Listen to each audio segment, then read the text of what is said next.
ইমাম বুখারী রাহমাতুল্লাহ আলাইহি, ইমাম বুখারী রাহমাতুল্লাহ যখন ওনার সন্তান ওনার যখন জন্ম হইলেন, মায়ের পেট থেকে বের হইলেন, ইমাম বুখারী রাহমাতুল্লাহ যখন মায়ের পেট থেকে বের হইলেন, বের হওয়ার পরে 2 থেকে 2.5 বছর পর্যন্ত ওনার মা এই ছেলেটাকে কারো কোলে দেয় নাই, কারো কোলে অন্য কারো কোলেই দেয় নাই, শুধু ওনার নিজের কোলে রাখছে। 2-2.5 বছর পরে এখন উনি অন্যের কোলে দেওয়া শুরু করছে। তো মানুষ জিজ্ঞেস করে, কি গো এতদিন তো কারো কোলে দেও নাই, চাইলেও দিছ না, এখন হাইট দিয়ে দেওয়া শুরু করছো?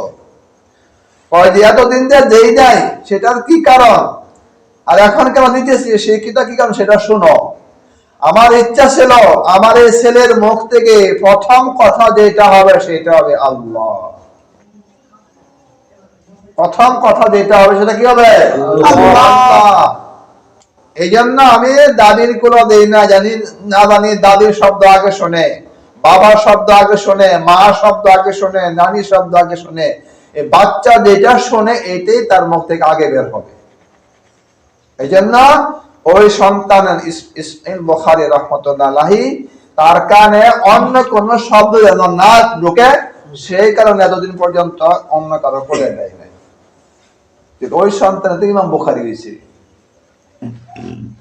তাহলে কালেমার উপরে মেহনত আছে কি নাই? প্রথম মেহনত হলো কালেমার উপরে।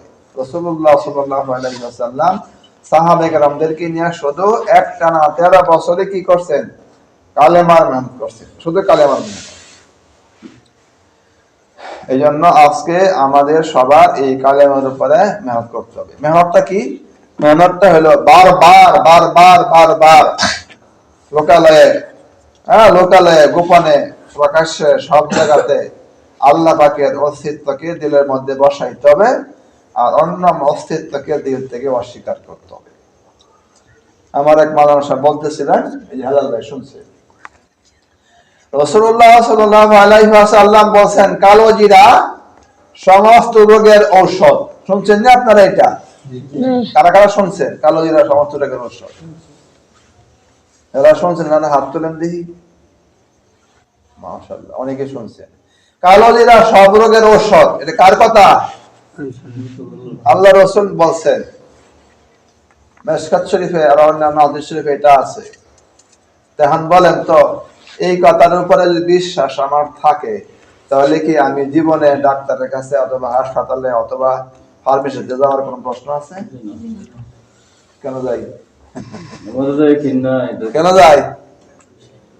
এক মানুষ বলতেছেন ওনার ঠ্যাঙ্গে ব্যথা, হাফেজ সাহেব, মাজানো না, হাফেজ সাহেব, ঠ্যাঙ্গে ব্যথা।